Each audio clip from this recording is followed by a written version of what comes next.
G'day everyone. It's mid-August, so it's seed planting time. I've just cleaned out all the punnets of seeds in my greenhouse that never germinated.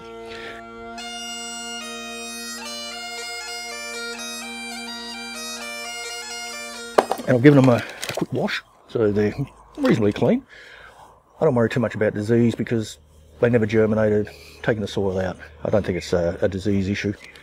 But I'm going to be looking at things that you would normally plant in September, October, because I have Bruce, the hothouse, and my greenhouses, so I can get them off to an early start.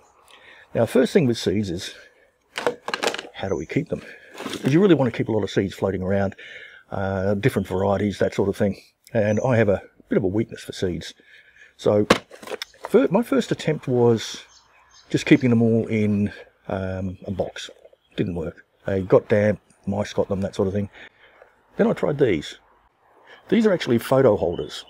You remember photos? We used to have them printed out, not all on the pewter. But they're a good size, so they hold the envelopes really well. You can stack quite a few in here. And I put each one of my varieties in this, like that's the parsnip one we saw earlier. To give you an idea of the quantity, I actually have 4 of these. So if we look in here, there we go. We can hold quite a number of varieties. You know, how many? 2, 4, 6, 12. 12 different varieties in each one of these. And that's great for the bigger seeds. I just label them. I could be more organised and make one summer, one winter, one spring, but I just go through them all the time. The other ones, well, I've actually shown you on Temu, but I have this little one, which is pretty good actually. We had a look at that on Temu. What I've decided to do with this is this will be all of my Wendy's seeds. So I know what the germination rates can be. I know it's most of the really odd, weird stuff that I want to get. So I'm keeping all of Wendy's seeds together.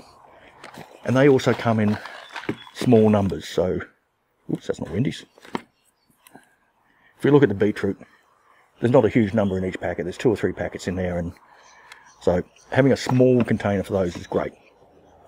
I also have this little one, which I use mostly for seeds that I'm saving, particularly if they're a very small, small number of them.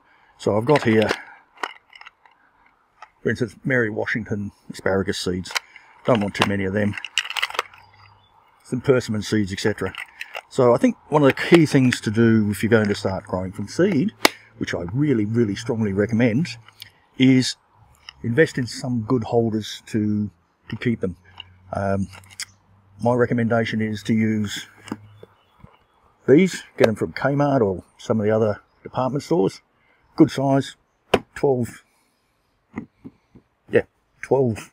in each one, and I don't think they're very expensive. If I can find it, I'll put a price up there and let you know how much they are, but not expensive, hold plenty of seeds, and keep them nice and dry.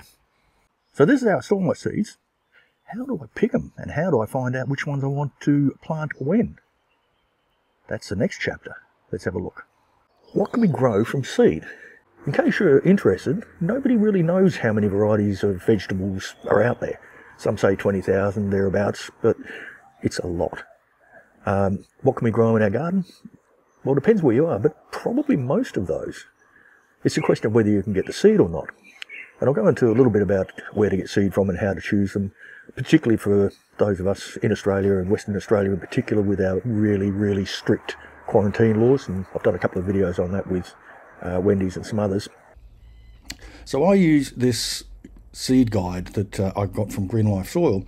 You'll find that your local garden supplier or seed supplier, somebody will have them. Search the web for your own local, and that's critically important, local seasons, and they give you a list of what to plant in which month. Now, generally they will only give you a fairly basic range of vegetables, as I've mentioned earlier, but these things are fine. So what we're looking at here, it's currently August. I really want to get the September, October, and maybe even some of the November things in, if they're a slow growing one, and get them into the greenhouse so they're really well established when it's time to get them out. There are lots of seed stores around. I'd always suggest you pick the reputable ones. I would recommend against buying from eBay because there's some pretty sus stuff out there. But buy from the reputable, well-known seed suppliers. You'll get a better quality of seed, better harvest, better germination, as I found out. Because I did buy a fair bit of stuff from eBay and it was pretty much rubbish. You don't always have to buy seeds from seed shops. A lot of the stuff you can actually grow from items that you've bought from the supermarket, or even better, stuff that you've saved yourself. Let things go to seed, save the seeds, and you can carry on planting and growing them. And the nice thing about that is, these seeds, if you pick the good plants, will be the ones that thrive best in your environment. So you can start breeding your own minor variants that will suit your soil, your climate, how much care you take of them. So they'll be a bit hardier if, like me, and a bit lax on the maintenance. Say, for example, you find a really tasty tomato from the farmer's market or some organic store. Don't eat all of it. Save just a little bit with a few seeds in it, you know, a dozen seeds or so. Wash them, dry them out a little bit. Don't put them in a dryer or anything, just let them dry on a windowsill somewhere. And give it a shot at planting them. They may come back and be identical to the one that you bought. They may come back as something completely different, and that could be really nice or really awful. But to me, it's worth a chance. It's a good thing to experiment. Well, I like experimenting. It's what I did for a job, isn't it? Sigh. Anyway, so if you're saving seeds, and I'll go back to my container if I can find where I put it. There it is. Of some of the seeds that I've saved. Psyllium. And again, all I've done, in the case of these ones, is I've saved the tiny little berry. Right, I'm letting it dry out. Then I'll scrape the flesh off it, give it a wash, and I'll try planting them when it's a bit warmer. I actually haven't bought any dill in years. I planted them a long time ago. I like the dill seed for pickling, so I harvest a lot of dill seed, grab a handful of that, save it for next year, throw it back out, and I've got dill again. Saving me an immense amount of money, like $2 or $3 a packet. Okay, so why grow your veggies from seed? To me, it's mostly about the fact I like it. I like watching them grow, I like seeing where I have success, trying to fix when I have the failures. And I just did a short on cleaning out my greenhouse from all the non-germinated seeds. Really sad, but some work, some don't. So about once a year I clear out all of the old seeds, because after a year it's not going to germinate. And I redo it all. But taking it from that tiny little seed right the way through to harvest, it's just a really good feeling. Another reason is cost. Punnet of seedlings in Australia will set you back anything from $2.50 to $5 for 6 or 8 seedlings. That's silly. It's an incredible price. You can get 200 seeds of things for half that price. If you look at carrots, you'll get a punnet of carrots. You'll maybe get 10 or so carrots in each of those cells. So you're getting about 20, 30 carrots for $3. A packet of 200 or 500 seeds is only the same price. So it really does make sense to grow from seed.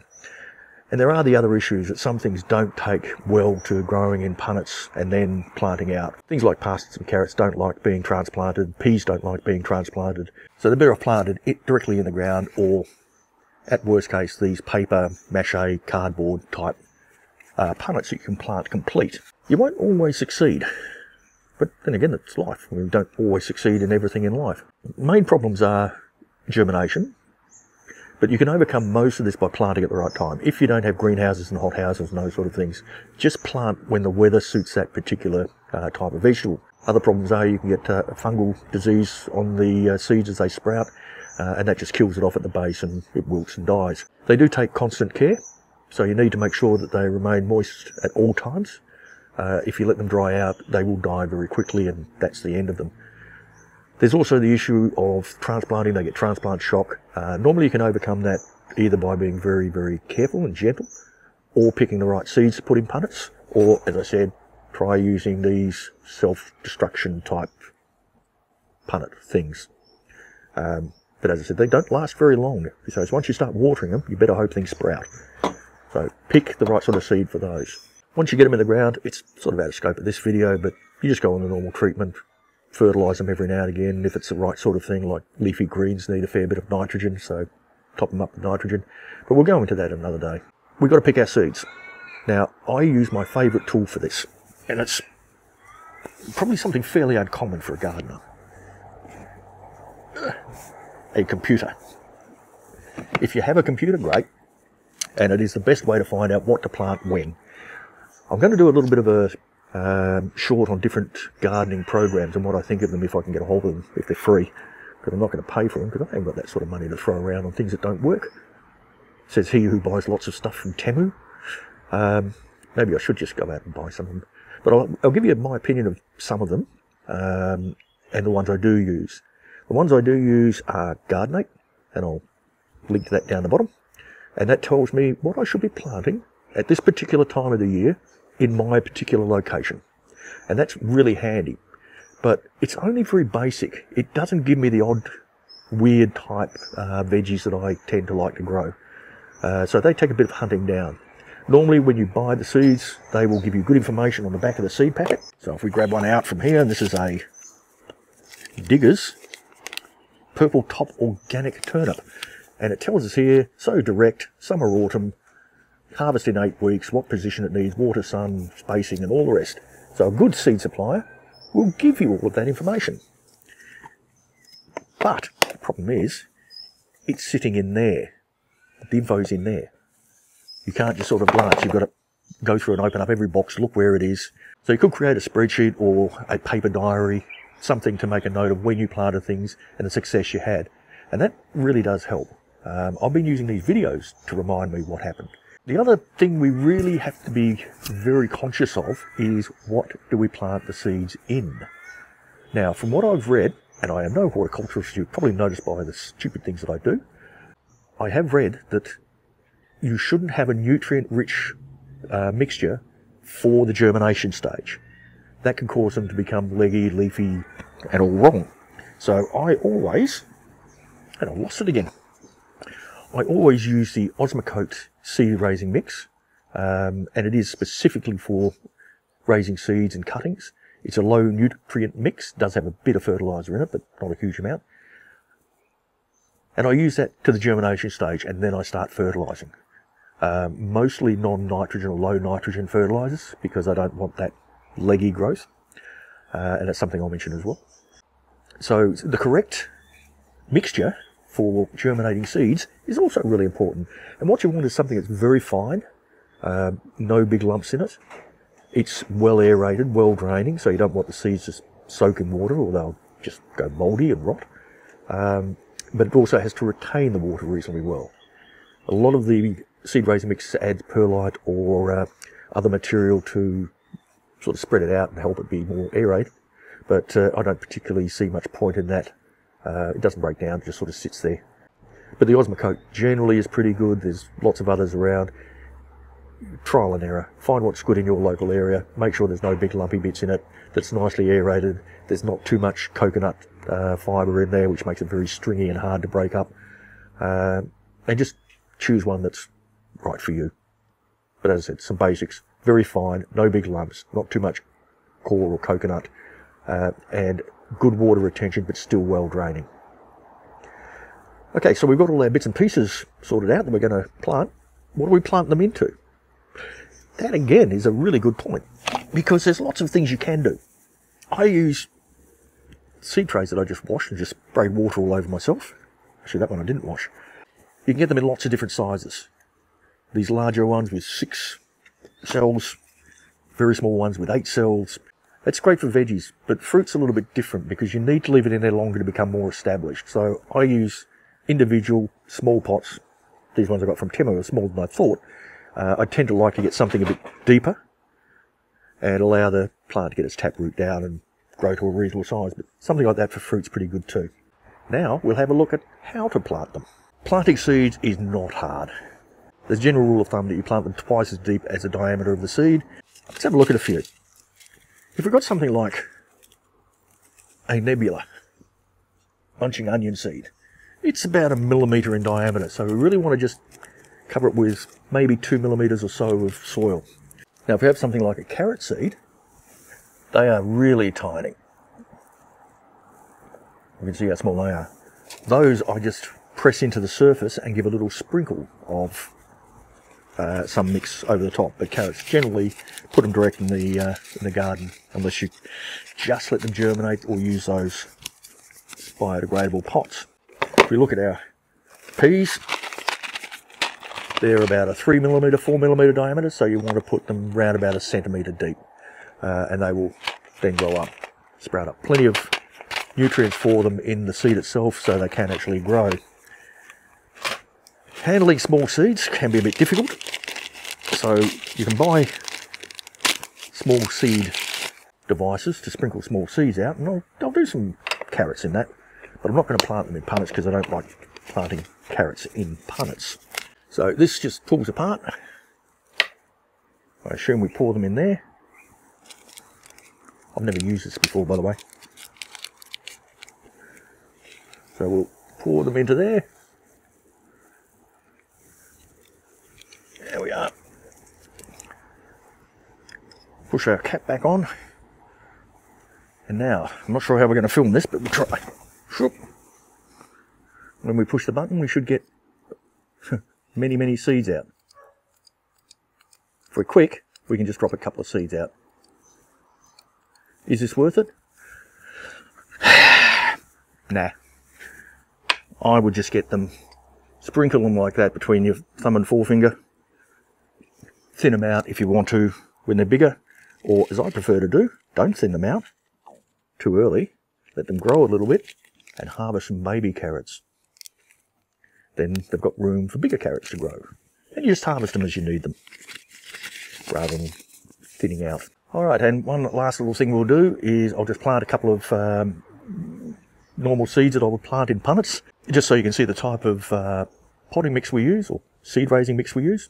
So what we're going to do is some paprika.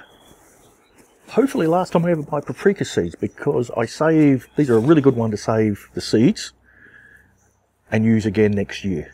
These ones are from Thrive Sustainability, a nice West Australian company. They give a good description on the front, however, no growing instructions.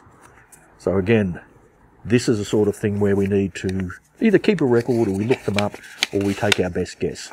So I'm going to put about 10 seeds, I think it said. Yeah, not many seeds. 10 in there. One 8-cell punnet. I'm going to fill it up. This is the Osmocote seed raising mix I use.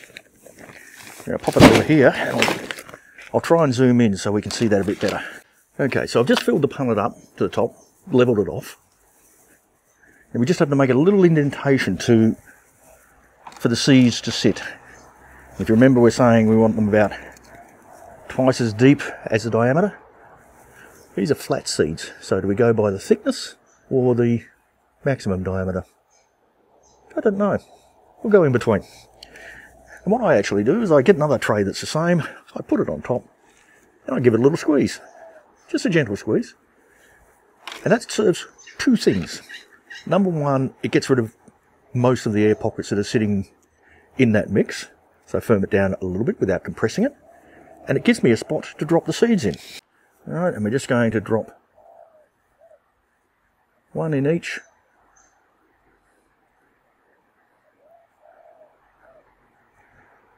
That gives me 2 left over, so we'll just do a couple. They only gave me 9 seeds! Oh dear, I'll have to complain about that. Won't be a good curmudgeon unless we complain about that. I probably dropped it, so not really. And then we're going to just sprinkle some more seed raising mix on top. Now if we have a look at the seed raising mix, here, you can see how fine it is. That's really what you want. It's very light. There's not too many big woody chunks in there. In this batch there actually is a fair bit of woody chunks, but that happens. And all I'm going to do is get this. This is awkward, but I'd normally just do it on the bench. And I just put a little spot on top to cover the seed up. And we just gently pat that down. Alright, we put in one of our labels so we can remember what these are, with the date and the variety.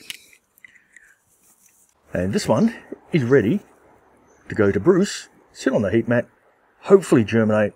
Once he's grown a little bit, put him in the greenhouse to acclimatise, grow a bit more, give it a little bit of low nitrogen fertiliser so that it doesn't get too leggy. And then, once it's big enough, out in the garden. And being paprika, I'll probably put this in pots rather than my raised beds or directly in the ground. So once you've got germination, what are the other problems we can have apart from the mildew, fungal diseases, drying out, those sort of things? Well, that is leggy seedlings. This is where they grow really tall, usually because they're trying to seek the light, or you've given it too much nitrogen. And it's a problem that I'm still having, even with my grow lights. I don't know that it actually causes huge problems if you can acclimatise them, get them to grow a little bit better, stronger. These daikon aren't too bad because they've got a nice thick stem, so they'll be fine. But things like cabbages, lettuce, if they get really leggy, they're just going to fall over. So you just got to make sure they're getting plenty of light, and not too hot, and not drying out, and not too cold. God, they're fussy. Like your children, aren't they? Fussy. Oh, nice little daikon. So that's how I go about it. I'll show you how I pick the seeds later on. Another video. And what seeds we're going to be going, and what families they belong to, and some other interesting sort of stuff without actually getting out there and digging in the garden. But I find it interesting. And if I find it interesting, I'm sure there are other cranky old men out there, or cranky old women, or young women, young men. Anybody who's interested in gardening would like to know this too. So why don't you let me know what your favourite vegetable to grow at home from seed is? Why it's your favourite? That'd be interesting. And I might see if I can grow them too. So like and subscribe if you want to.